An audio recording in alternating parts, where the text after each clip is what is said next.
I go on Facebook every day because I use Facebook for my communication work. Every day I must be there to see what's going on, what people are saying, what people are thinking.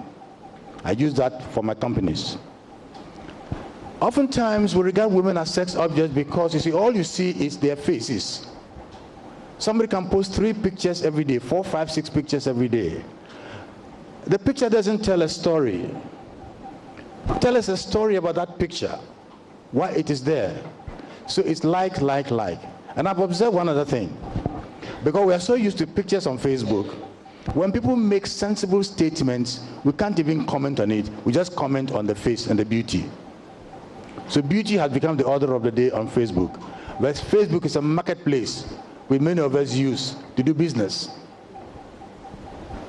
Ladies, now I'm coming to you. We are on a women's project. The tongue in your mouth is a sex object. Do you know that? It's a sexual organ. The tongue. Are you aware of that? Are you aware of that? The tongue in our mouth is a sex object.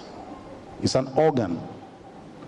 That is why God put it behind the teeth, protected by concrete, before your lips shut it down.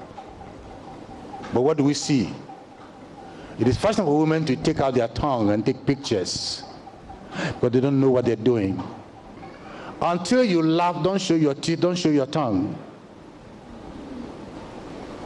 I studied grooming in UK about personality development. So I learned these things.